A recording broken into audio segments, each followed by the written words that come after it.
Olá para você que se liga na Gazeta do Povo, está no ar o Café com a Gazeta, seu jeito corajoso de se informar logo pela manhã. Eu já te convido a fazer parte do nosso programa, deixando seu like, seu joinha, que é importantíssimo para o nosso trabalho, deixando também o seu comentário, compartilhando o nosso Café com a Gazeta do Povo para todos os seus conhecidos, para que todos fiquem muito bem informados aqui na Gazeta do Povo. Muitos assuntos para tratar nessa segunda-feira, 7 de abril, Dia do Jornalista, meus amigos. Falaremos e muito sobre a manifestação na Avenida Paulista, que reuniu milhares de pessoas, vários parlamentares, governadores também demonstrando apoio ao PL da anistia e, é claro, também aos réus do 8 de janeiro. Falaremos sobre muitos outros assuntos. Claro, nós não fazemos nada sozinhos aqui na Gazeta do Povo. Quero também mandar um alô para São Paulo, meu grande amigo Lucas Saba, que esteve na transmissão de sucesso ontem na Gazeta do Povo, junto com o Jorge Serrão,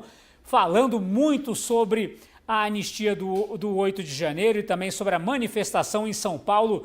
Grande Lucas, seja bem-vindo, parabéns pelo Dia do Jornalista, parabéns pela transmissão ontem na Gazeta do Povo, sempre elegante. Grande Lucas Saba, parabéns pelo Palmeiras também, e o meu Flamengo ganhou, viu? Bom dia! Bom dia, Gui. O Palmeiras acho que teve ali um apito amigo, mas parabéns, meu amigo, pelo Dia do Jornalista. É verdade, ontem estive ao lado de Jorge Serrão, ali uma transmissão, eu diria até histórica, viu, Gui? Tivemos discursos bem fortes na Avenida Paulista a favor do PL da anistia e daqui a pouco quem me acompanhará aqui é Flávio Morgenstein, mas já vejo que você está bem acompanhado ao lado do senador, então devolvo a bola para você, por isso que eu vim elegante. Hoje temos senador conosco. Muito bem, grande Lucas Saba. Você está sempre elegante, meu amigo. Isso é incrível. Lucas Saba em São Paulo já com a gente. Como o Lucas adiantou, nós estamos aqui com o senador Sérgio Moro. Senador, seja muito bem-vindo. Tenho que confidenciar que da última vez que o senador veio aqui, não tinha nem café, viu, senador? Mas agora a gente arrumou até um programa com esse nome para não ter mais problema. Tem café no programa, tem café na xícara também, nessa caneca maravilhosa. Seja bem-vindo ao Café com a Gazeta do Povo, um prazer recebê-lo. E é claro, vamos falar sobre vários assuntos. Queria começar, é claro, com o seu bom dia, senador, e também sobre a manifestação lá na Avenida Paulista, a importância dessa manifestação diante de todos esses abusos do Supremo Tribunal Federal, senador. Bom dia, Guilherme. Um prazer estar aqui no Café com a Gazeta. Bom dia também, Lucas, os demais que vão participar. Feliz Dia do Jornalista. Muito bem. Né? Eu vou fazer até uma sugestão aqui. A próxima ser café com pão de queijo com a Gazeta, para ter um pão de queijo também. Vamos ter que ver o orçamento da casa. Mas muito obrigado pelo convite. É um prazer estar aqui com vocês.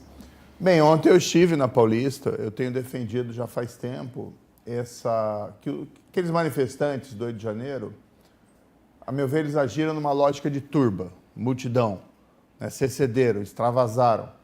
Muitos fizeram coisas erradas, que invadiram prédios públicos.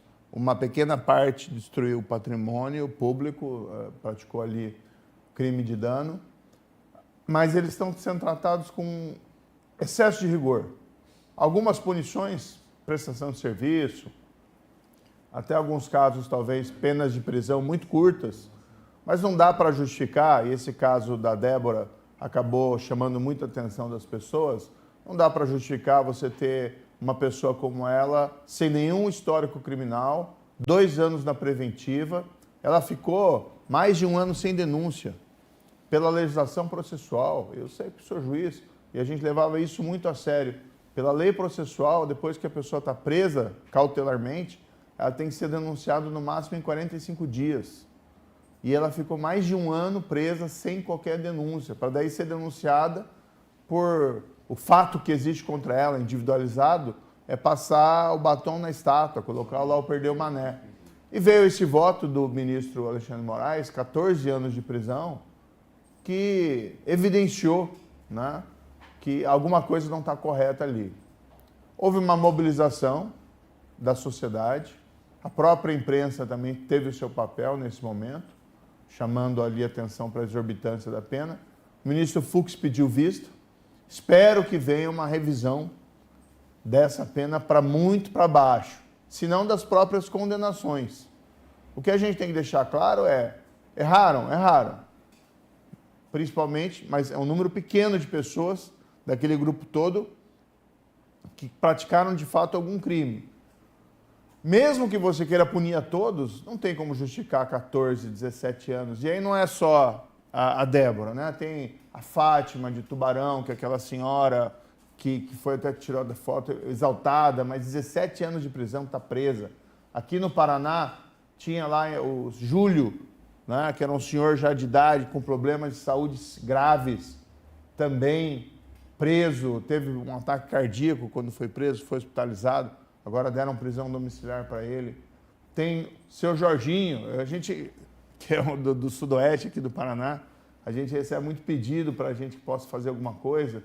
Está preso aqui no Paraná, no Complexo Médico Penal. Também é um senhor de idade. Então são pessoas muito simples, que não merecem esse tratamento duro. E isso acabou atraindo todo esse apoio político ontem que nós vimos na Avenida Paulista. Eu fiz questão de estar lá para defender essa bandeira. Senador, muitas referências, o senhor falou também agora sobre o Luiz Fux, que é um juiz de carreira, muita gente tem enaltecido, inclusive, a posição, ou essa mudança de posição do Fux em relação a isso. Agora, trazendo para o parlamento, nós vemos algumas reações dos parlamentares, especialmente na Câmara, em relação ao presidente Hugo Mota, mas tem, do outro lado também, o presidente Hugo Mota chegou, por exemplo, a pedir para os líderes partidários não assinassem o requerimento de urgência. Como é que vocês no Senado têm visto essas movimentações lá na Câmara? É claro que são duas casas distintas, cada uma funciona de uma forma, mas o senhor acha que essa manifestação do tamanho que foi ontem na Paulista pode, digamos, amolecer o coração, mais do que politicamente, mas para chamar atenção para tudo o que tem acontecido em relação aos réus do 8 de janeiro? O senhor citou alguns nomes aqui de pessoas que, obviamente, não tramaram nenhum tipo de golpe, pelo contrário, estavam lá nessa sensação de que o Brasil poderia melhorar nesse sentido e são vítimas também da lei, né? Não, certamente. A manifestação, até numericamente, isso sempre tem uma controvérsia, né? Quantas pessoas estavam? Eu estava lá, entendi que ela foi muito grande, e pelo que a gente viu até depois também das fotografias aéreas. Até porque vamos levar em conta um cenário hoje que as pessoas se sentem intimidadas. Mas politicamente também ela foi extremamente relevante. Nós tínhamos lá 7 governadores, nós tínhamos lá 2 dezenas de senadores, nós tínhamos lá dezenas de parlamentares e figuras públicas representativas. Então isso dá uma força e espero que isso consiga politicamente vencer as barreiras que têm impedido que esse projeto tramite.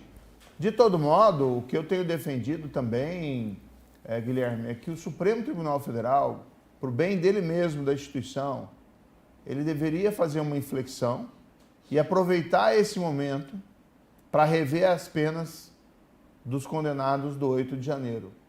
Alguma coisa já aconteceu. Veja que a própria Débora dos Santos foi colocada em prisão domiciliar. Uma medida positiva, um passo importante, né? Humanitário, vamos dizer, porque ela não merece aquela pena toda e ficar 2 anos em preventiva. Insuficiente, mas é um passo importante. Vários outros presos do 8 de janeiro foram nessa semana, salvo engano, eu li na imprensa que foram cerca de 12, foram também colocados em prisão domiciliar. Deveria ter acontecido antes, mas antes tarde do que nunca. Então o próprio Supremo Tribunal Federal faria um bem enorme a ele mesmo se ele revisse o seu posicionamento. Não é deixar as pessoas sem qualquer punição. Veja, a própria Débora ficou 2 anos presa em preventiva, vai mandar a mulher para a prisão novamente? Né? Ou vai deixar ela em prisão domiciliar aí por quanto tempo? Então está na hora, eu usei essa frase ontem, né? Está na hora dos condenados do 8 de janeiro irem para casa. Está na hora da gente olhar para frente, está na hora de pacificar o país, acima de qualquer divergência política. Muita gente que me apoia tem as suas reservas em relação, por exemplo, ao presidente Bolsonaro. Mas a questão aqui é questão humanitária. A gente tem que tratar, a gente está lá falando da Débora, como disse, da Fátima, está falando do seu Jorginho, estamos falando do seu Júlio. Então, são pessoas simples que não merecem esse tratamento pesado. Se pautar, eu acredito que aprova na Câmara e no Senado o meu voto é favorável, né? Eu sempre manifestei nesse sentido. Não que o 8, né, de janeiro foi correto, foi errado. Não pode invadir prédio público, não pode quebrar patrimônio. Mas foi uma minoria que fez isso. E 2, vamos olhar para frente agora. Nem teve golpe, porque as pessoas não teriam capacidade nenhuma de fazer um golpe, né? E existe toda essa discussão se aquilo foi orquestrado ou não foi orquestrado. Bem, até agora não apareceu uma prova robusta de que tenha sido orquestrado aquele movimento do 8 de janeiro. Mas ainda que tivesse sido, Guilherme, aquelas pessoas teriam uma participação de menor importância. Seriam a massa de manobra, então, nessa narrativa de que havia um maestro. E por que você vai dar 14, 17 anos de prisão para essas pessoas? É claro que, e às vezes as pessoas me ponderam também, 17 anos de prisão na pena não significa 17 anos em regime fechado. Mas ainda assim, 2, 3 anos já é um excesso para o que essas pessoas fizeram. Não justifica esse tratamento tão rigoroso. Muito bem, senador. Nós falaremos muito sobre segurança pública aqui com o senador Sérgio Moro, que conhece muito do assunto, mas como ele puxou a questão do apoio político ali dos governadores, vou pedir lá para o meu amigo Lucas Lencin colocar já na tela uma foto do ex-presidente Jair Bolsonaro com os governadores que estavam presentes na manifestação de ontem. O grande Lucas já colocou, vejam só os governadores presentes aí. Temos o Romeu Zema, temos também o Tarcísio de Freitas, ali, o Bolsonaro, o Ronaldo Caiado, temos o Wilson Lima, o governador do Paraná, Ratinho Júnior, e o governador Mauro Mendes, do Mato Grosso. São eles que estão aí sem cola, eu falei, hein? Foi só de olhar o rosto, de deixar claro.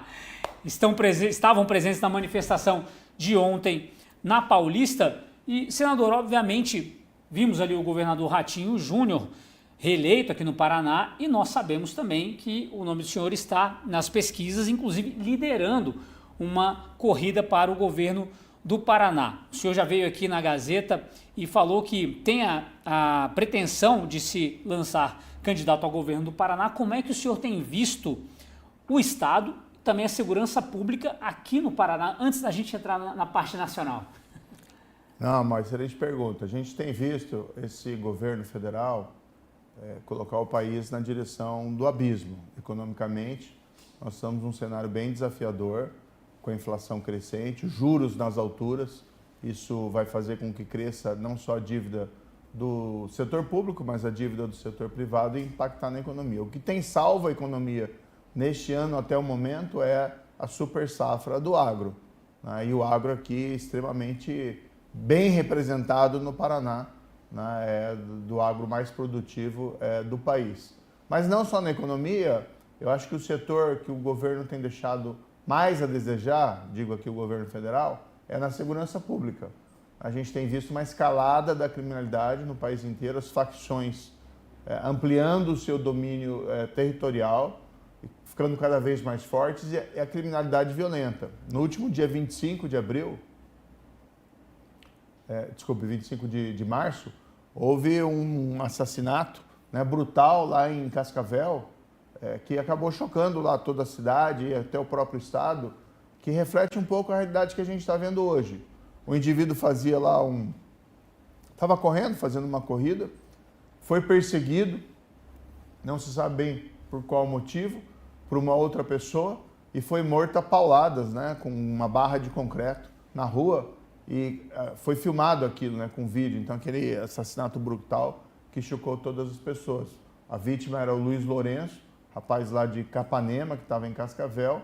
E isso tem acontecido no país inteiro. Foi aquele caso do ciclista morto em São Paulo, também filmado, para furtar um celular. Como é que você tira uma vida humana por conta de um celular? Ataque em delegacia no Rio de Janeiro.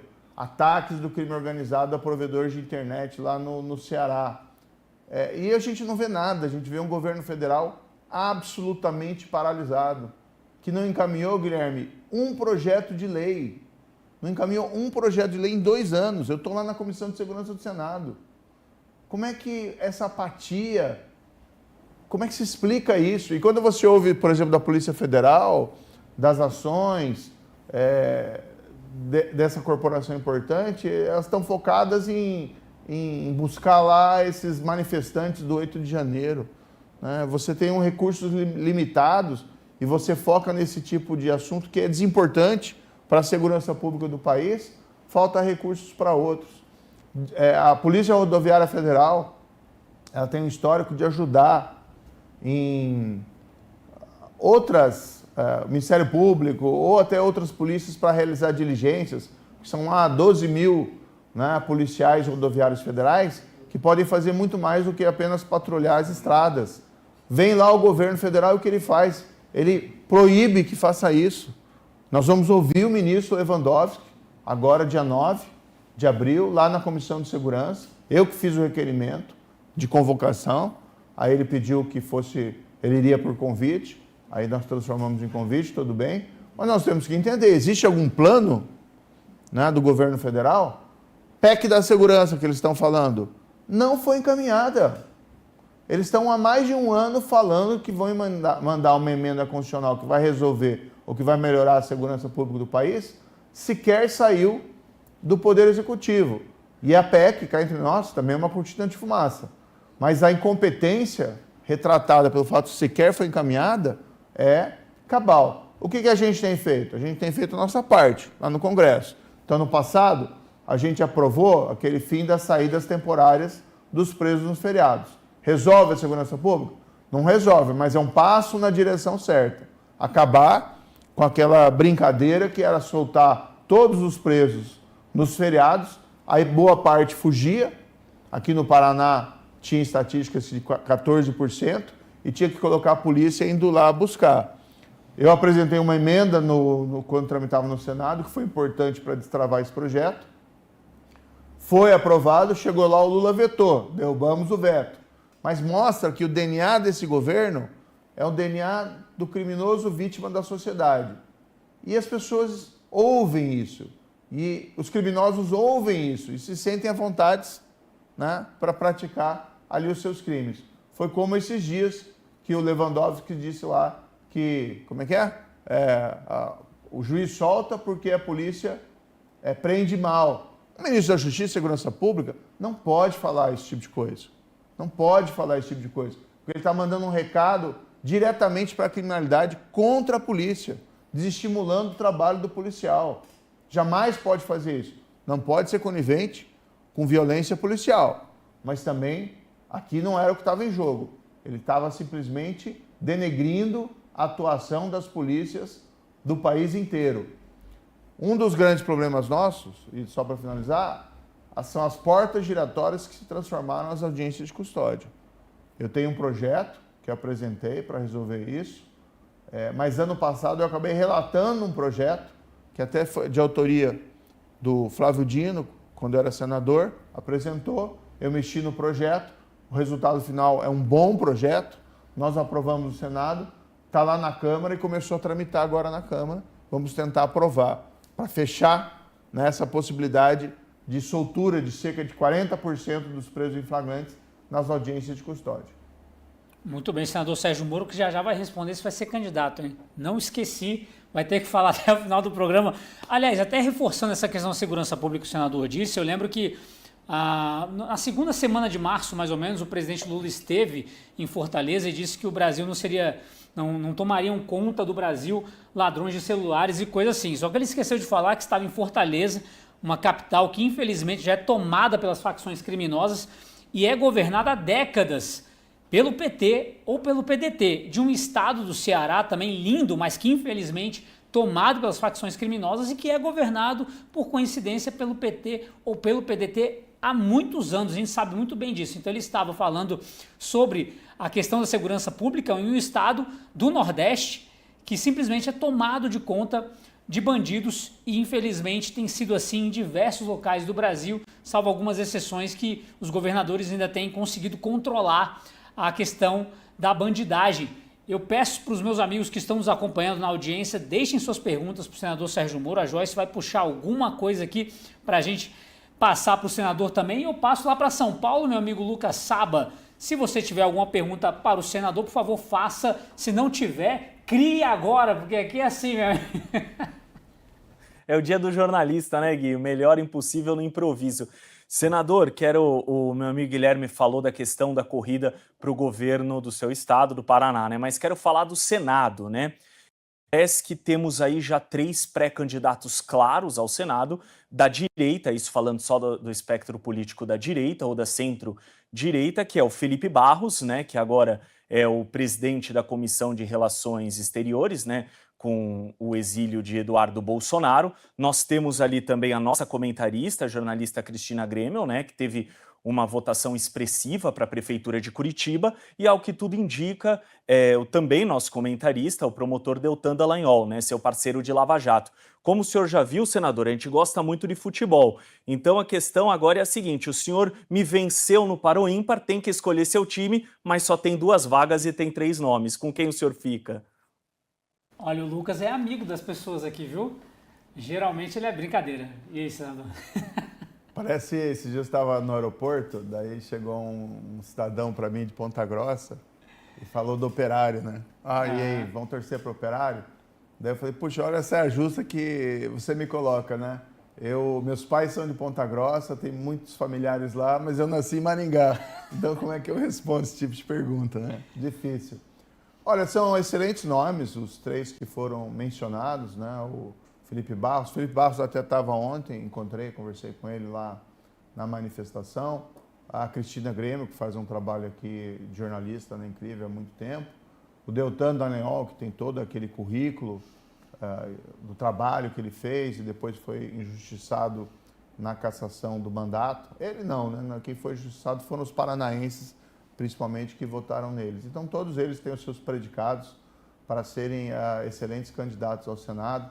Tem outros nomes também que podem eventualmente aparecer, né? Tem se falado muito do Pedro Lupion, que é o presidente da Frente Parlamentar de Agricultura. Enfim, a gente tem que ver primeiro como é que vai ser essa construção política de quem vai estar ali concorrendo a esses mandatos no Senado. E a gente tem que também tomar uma cautela para não dividir muito, né, os votos desse campo político. Porque senão não é uma eleição de 2 turnos, são 2 vagas, para a gente evitar uma pulverização. Eu vou ficar devendo a resposta, Lucas, porque na verdade não depende só de mim essa construção política de como que a gente vai colocar, vai resolver, né, essa abundância de bons nomes e na verdade 2 vagas. Eventualmente a gente pode também ter outros, né, candidatos aí para o Senado, vamos ver como as coisas vão evoluir. Mas eu até aproveitar o gancho aqui, viu, Guilherme, que você colocou do problema de segurança pública e dos estados governados pelo PT. Eu tive na Bahia, né? Eu tive em Salvador. Em Salvador, os índices da criminalidade, da insegurança pública, são os piores do país. A Bahia é o estado mais violento do país, teve 4.480 assassinatos no ano passado. Para fazer um comparativo, aqui no Paraná foram 1.554. E o que a gente vê? Um governo do PT, também estadual. Então, se você tem um governo do PT federal, um governo do PT estadual, é um arraso, uma destruição, né, de políticas de segurança, porque aí aquele DNA do criminoso coitadinho está no nível federal e vai estar no nível estadual. Um desastre completo. Então, algo, né, que nós temos que fazer ali em 26, eu não vou deixar, né, jamais que aqui seja eleito no Paraná alguém ligado ao PT. Ou seja lá do próprio partido, ou alguém que seja um aliado, ou alguém até disfarçado. Tem muita gente hoje, você sabe, você elege alguém, chega lá no Congresso, né, ou no governo, e a pessoa simplesmente muda de lado com a maior facilidade. No pior cenário possível, em 26, nós teremos uma reeleição do Lula. Não creio que vai acontecer. E eu vou trabalhar nacionalmente para que isso não aconteça, apoiando algum nome. Mas se acontecer, a gente tem que proteger o nosso Estado. Né? Tem que proteger o nosso Estado de uma continuidade desse desgoverno e do crescimento da criminalidade. E tem muita coisa que você pode fazer na segurança. O Paraná tem até indicadores que não são tão ruins como o da Bahia, por exemplo. Mas tem muita coisa que a gente tem que fazer e o que a gente não pode fazer é avançar, deixar avançar a criminalidade organizada no nosso Estado. Não vamos deixar o nosso Estado se transformar numa Bahia. Não vamos deixar o nosso Estado se transformar no nível de violência que a gente vê no Rio de Janeiro. Nada exatamente contra esses estados. Muita gente boa. Mas a gente vê um absoluto descontrole que a gente não vai aceitar que seja reproduzido aqui no nosso estado do Paraná. O senador falou da Bahia, até lembra que a nossa audiência, nós conversamos sexta-feira sobre o Abril Vermelho, essas invasões coordenadas, esse crime anunciado do movimento do Sem Terra em todo o Brasil. E o senador falou da Bahia, o extremo sul da Bahia é um lugar que, segundo o deputado Ivair de Mello, que é do Espírito Santo, mas também é da Frente Parlamentar da Agropecuária e traz esses índices de invasões, virou a faixa de Gaza do Brasil, com diversos ditos indígenas, né, pessoas que são cooptadas, transformadas em sem terra, em indígenas, para invadirem terras lá na Bahia, expulsarem produtores rurais de suas casas. Então, é um terrível absurdo, governado pelo PT, como bem mencionou o senador Sérgio Moro. Então, a questão da segurança pública, a gente tem que ficar bem alerta, porque senão o Brasil certamente ficará por conta dessa bandidagem. 2026 está logo aí, a gente tem que ficar de olho. Senador, muitas perguntas em relação à manifestação do 8 de janeiro, aos abusos do STF. Eu puxo uma aqui que eu acho que o senhor viu também que nas redes sociais tomaram conta como um tema sobre esse pedido de vista num projeto de lei que concedia porte de arma a advogados. Obviamente o senhor sempre terá um espaço aqui na Gazeta e também em relação a esse tema para falar sobre isso, senador. Não, perfeito, isso é muito simples. Semana passada surgiu um projeto de lei para ser ali discutido na Comissão de Segurança que concedia porte de arma aos advogados do país. Vamos explicar. Tem posse de arma, que é ter arma em casa, e porte de arma, que você pode andar por aí, né, portando a sua arma de fogo.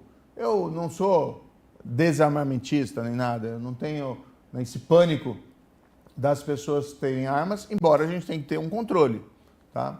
O grande problema do projeto é que é um projeto falho, que ele deixava no ar uma série de questões. Por exemplo, se o advogado tem porte de arma, ele vai poder entrar numa delegacia de polícia armado? O delegado de polícia vai fazer o interrogatório do acusado, do investigado, e o advogado lá do lado. O advogado vai poder estar armado nessas circunstâncias? O advogado vai poder ir armado numa audiência, né, perante o juiz, no tribunal do júri. A gente quer que todo mundo esteja armado lá no tribunal do júri, todos os advogados das partes armadas.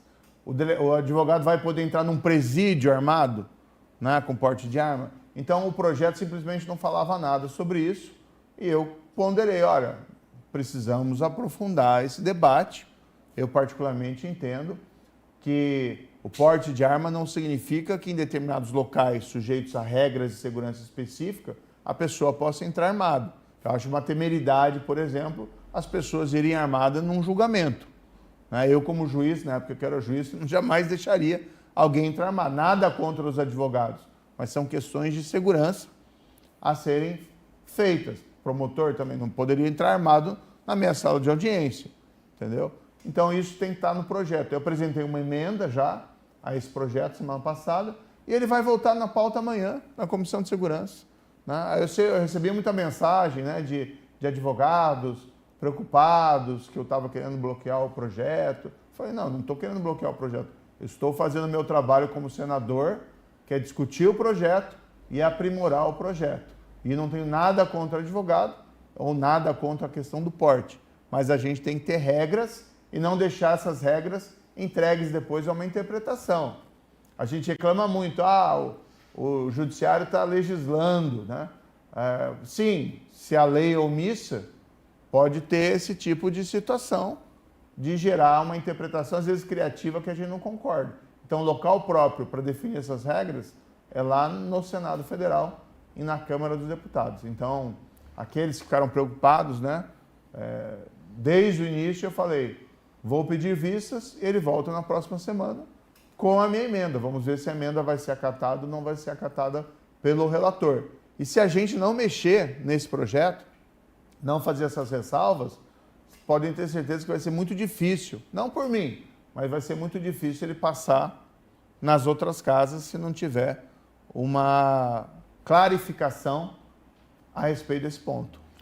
Muito bem, senador. A gente sempre reforça a vocês a importância de deixar o like, comentar, compartilhar, mas também assinar a Gazeta do Povo, R$1 por mês nos primeiros 3 meses, o acesso ilimitado a todo o nosso conteúdo, reportagens, artigos, colunas do Sérgio Moro. Vocês conhecem o Sérgio Moro? Pois é, ele escreve aqui para a Gazeta do Povo também. Temos colunas do Paulo Briguet, que inclusive, Briguet, vai fazer uma pergunta para o senador Sérgio Moro. Falamos na cidade de Ponta Grossa, falamos de Maringá. Agora Londrina entra na jogada também. Não é sobre o futebol, né, Briguet? Pelo amor de Deus. Não. Futebol à parte. Bom dia, senador. Bom dia, Guilherme. Tudo bem? Primeiro, antes de fazer a pergunta, eu queria deixar meus cumprimentos aqui aos meus colegas do Café com a Gazeta do Povo pelo Dia do Jornalista. Hoje, 7 de abril, Dia do Jornalista, né?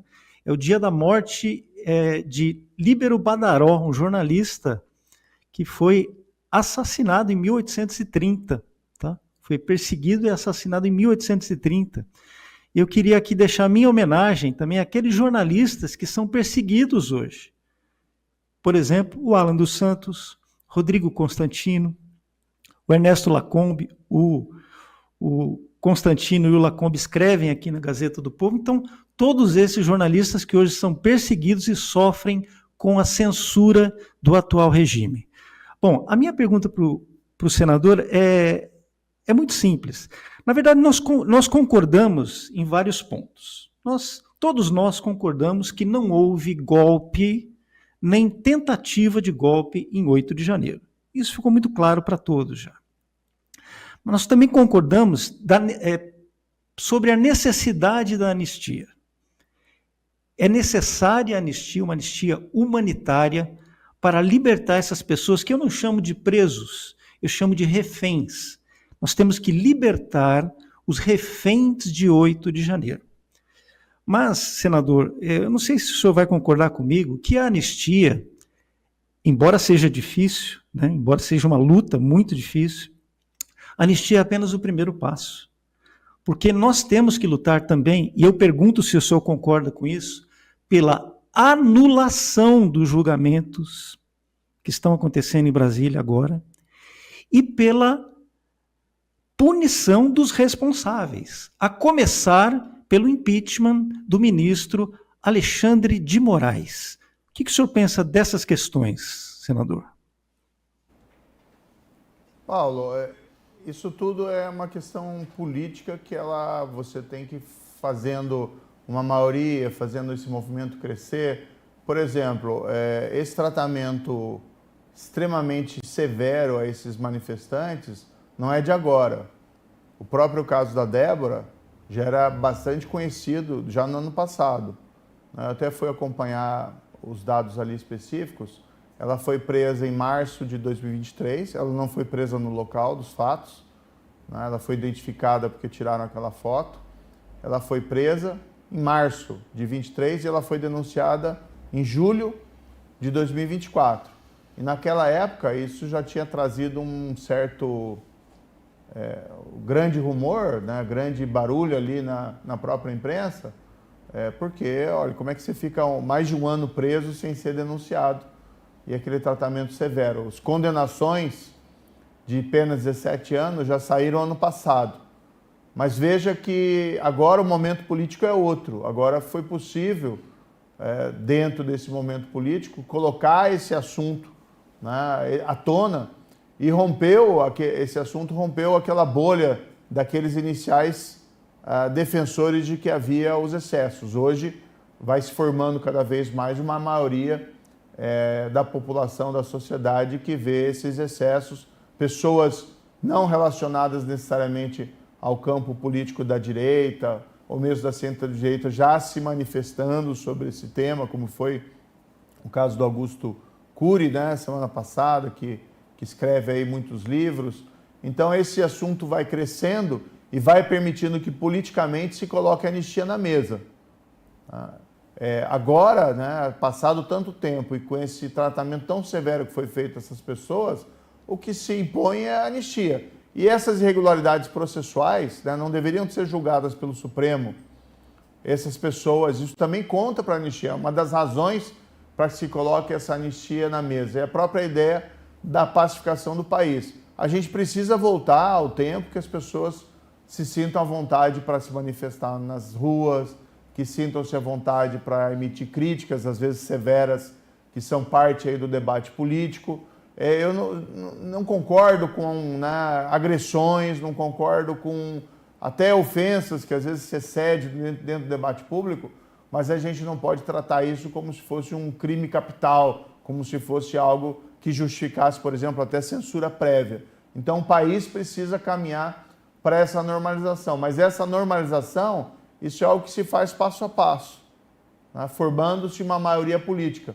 Não adianta nada levantar algumas bandeiras quando as bandeiras não ressoam na sociedade, não conseguem atingir uma maioria política naquele momento. Então, essa construção, a meu ver, tem que ser paulatina. Mas eu creio, né, passados 2 anos desse governo, que as duas coisas estão associadas. Né? Esses abusos, esses erros, esses excessos processuais, no fundo, eles acabam sendo impulsionados pelo governo Lula. Como o governo Lula fracassou, né, nós temos aí 2 anos muito difíceis pela frente, mas o governo evidentemente não tem um projeto para o país, salvo a reeleição do próprio Lula. Isso facilita com que a gente coloque esses temas na mesa e consigamos lidar com as duas coisas ao mesmo tempo. Muito bem, senador Sérgio Moro. Vamos até São Paulo novamente com o Lucas Saba, meu amigo Lucas. Faça a sua pergunta. Já sabemos que o time de futebol do senador a gente não vai descobrir, né? Pois é, o senador, por enquanto, está escondendo o jogo. Mas, senador, eu gostaria de ouvi-lo sobre retornar às suas origens de magistério. Eu queria saber do senhor, aliás, de magistrado, sobre as vagas no STF, né? A próxima eleição aí para chefe de Estado no ano que vem deve indicar 2 nomes. Né? Ali teremos a aposentadoria de Fux em 2028 e de Carmen Lúcia em 2029.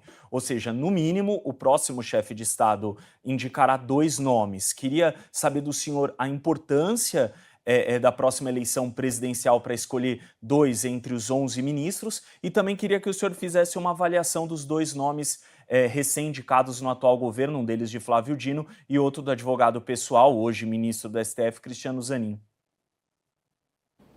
Essa é uma pauta importante, mas Lucas, eu daria até um passo atrás, sabe? Eu acho que o Supremo, claro que a gente respeita a instituição, uma instituição histórica que tem desde 1891, do início da nossa República, uma instituição que fez coisas importantes para o país, mas o papel dela hoje na vida pública do país está superdimensionado.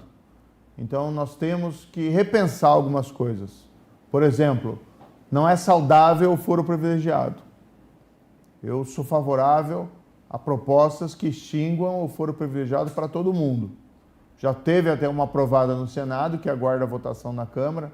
O que se ouve em bastidores que aquela proposta ela não tem condições políticas de avançar e se cogita ali a apresentação de uma nova PEC da construção de uma maioria que torne isso possível, se não for então para acabar, para que ele seja restringido severamente e retirado do Supremo essa competência de ficar julgando senador, de ficar julgando deputado, né? Até porque isso acaba gerando lá em Brasília, muitas vezes, uma relação não muito saudável entre as instituições. Então a gente tem que não só pensar nos nomes próximos para o Supremo, mas a gente tem que pensar o papel do Supremo dentro da nossa República. O local apropriado para produzir leis, políticas públicas, é o Congresso. Porque nós somos eleitos e nós podemos ser demitidos pela população se fizermos um mau trabalho. Então, se eu adoto uma determinada posição, os eleitores brasileiros vão poder decidir nas urnas se querem que eu continue ou não querem que eu continue. O ministro Supremo é vitalício. E aí, quando começa o ministro Supremo se envolver em assuntos como vamos descriminalizar o uso das drogas. Não, mas espera aí. Quem te deu o mandato legislativo para tanto? Isso gerou a reação lá do Senado Federal no ano passado em aprovar a PEC antidrogas, que está na Câmara, né? Infelizmente não tramitou da forma como nós gostaríamos. Então, antes de falar sobre os nomes, o Supremo, que também é importante, nós precisamos repensar o Supremo Tribunal Federal. Da forma como está, né, não é saudável para o país. Eu lembro aqui, não muito tempo atrás, vamos pensar durante os governos do FHC, né, durante os primeiros mandatos do governo Lula, o Supremo não tinha esse papel tão destacado assim, falava-se todo dia do Supremo Tribunal Federal. Isso não pode ser uma pauta normal dentro de uma democracia. Vamos ter essas 2 vagas, espero que sejam indicados magistrados, pessoas para essas posições que sejam bons nomes. E eu, particularmente, o que eu acho? Tem que ser nomes fora da política. A melhor coisa é isso, pega magistrados profissionais, com histórico, seja no Ministério Público, ou seja na magistratura, né, para colocar no Supremo Tribunal Federal. É o que fazem nos Estados Unidos normalmente. Hoje em dia, nos Estados Unidos, normalmente se indicam magistrados, porque você sabe como ele decide. E ele tem aquela, vamos dizer assim, aquela experiência profissional de magistrado. As 2 nomeações, né, do Cristiano Zanin, advogado pessoal do presidente da República. Eu não posso concordar que seja indicado o amigo pessoal, o advogado pessoal do presidente da República. Foi nomeado lá, foi indicado, o Senado acabou aprovando, né? Mas não é uma escolha adequada para aquela posição. E aqui não tem nada pessoal. Tem gente que até elogia alguns julgados que ele está produzindo e tal, não tem nada pessoal, mas advogado pessoal do presidente da República não deveria ser indicado. O Flávio Dino, da mesma forma, ele foi até juiz, né, federal, mas depois ele foi governador por 2 mandatos, foi deputado. Então, alguém que já, vamos dizer assim, entrou no mundo da política, e depois que entrou no mundo da política é muito difícil, né, fazer o movimento inverso de atuar como ministro do Supremo Tribunal Federal, como magistrado. Então, eu sempre defendi que fossem nomeados, né, pessoas fora da política e com uma experiência profissional, seja como advogado, seja como juiz, seja como promotor, mas alguém vinculado exatamente à profissão jurídica e não à profissão política. Muito bem, senador Sérgio Moro aqui conosco no Café com a Gazeta do Povo. Tem mais uma perguntinha da Anne Dias. A gente passou aqui por Londrina, São Paulo, estamos em Curitiba, agora a gente vai para Washington, viu, senador? E não é de avião não, porque tá cara a passagem. Anne Dias, faça a sua pergunta para o senador e vamos cumprir o nosso horário aqui maravilhosamente, Anne. Bom dia. Perfeito, muito bom dia, Gui. Bom dia, senador Sérgio Moro. Obrigado pela participação aí com a gente. Senador, eu gostaria de aproveitar a tua presença para aprofundar o tema das eleições do Paraná, que a gente falou brevemente mais cedo. Eu queria perguntar para o senhor, então, tendo em vista até as configurações políticas, né, que o senhor não faz parte do grupo do Ratinho, pelo menos até então não faz parte, e foi assim também durante a eleição ao Senado. Eu queria entender como o senhor enxerga os principais desafios nessas eleições de 2026 para uma eventual eleição do governo. E também, depois de eleito, se eleito, como que o senhor enxerga os principais desafios para o desenvolvimento do estado do Paraná? Anne, excelente pergunta. Como é que eu vejo o Paraná? O Paraná tem um setor privado que é muito pujante, muito dinâmico. O Paraná se tornou a 4ª economia do país, muito em decorrência do agro, que tem uma produtividade elevadíssima aqui no Paraná, mas também pela diversificação da economia. Né, pelo investimento industrial, a própria agroindústria, mas a indústria que também não é só limitada às questões do agro. Vamos falar aqui do nosso parque automobilístico, né, as indústrias aqui do nosso Paraná. Então é um Paraná que cresce, né, que vai bem, mas a gente tem algumas questões históricas que acabam não sendo resolvidas. Por exemplo, a logística. Né, o Porto de Paranaguá tem problemas para escoar a produção no Paraná. 30% das nossas cargas estão indo para os portos de Santa Catarina. O fluxo, né, o escoamento também para chegar até o porto, ele é limitado. A gente tem poucas vias, quando acontece algum problema nessas vias, fica tudo interrompido, e é só você percorrer as estradas do interior do Paraná para ver que as coisas não estão boas. Então tem muito que pode ser feito, né, para a gente dar aquele salto de desenvolvimento no Paraná. E a gente tem que buscar também essas novas, vamos dizer assim, esses novos setores econômicos que estão hoje na fronteira da inovação e da tecnologia, principalmente ali no setor de serviços, na produção, não de bens de informática, mas na produção de software, da produção de inteligência artificial. A gente está vendo novas fronteiras econômicas que o Paraná tem que estar pronto para isso. E a gente tem que lidar com esses problemas do passado, como mencionei, a questão da segurança pública. A gente tem que ter no Paraná um presídio de segurança máxima aos moldes dos presídios federais.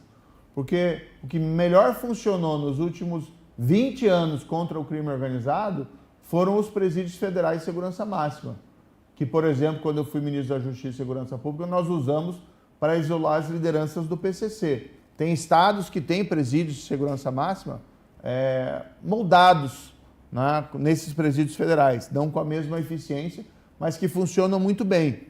Quando a gente aprovou com o ministro lá o projeto de lei anticrime, nós colocamos a previsão normativa de que os estados poderiam ter presídios com as mesmas regras rigorosíssimas dos presídios federais de segurança máxima. A gente precisa ter um presídio de segurança máxima controlado pelo estado do Paraná para que a gente possa lidar com a nossa criminalidade também. Na área da saúde, a gente vê os enormes desafios das filas da saúde, né, que tem que ser resolvidas. Então, vamos colocar assim, o Paraná em quarto lugar, poxa, está bem, mas a gente teria que ser primeiro lugar em vários desses indicadores. O Paraná pode ser, a meu ver, bem melhor do que ele é. E a gente tem aquela sombra, né, em cima do país, que é a perspectiva de um novo mandato para o Lula.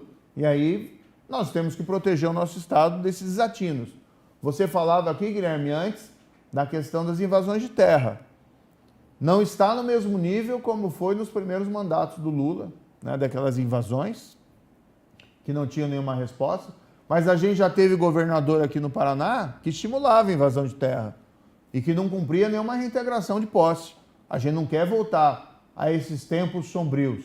A gente está vendo o que está acontecendo lá em Guaíra e Terra Roxa, com invasões, né, com demandas da população lá indígena, invadindo terras.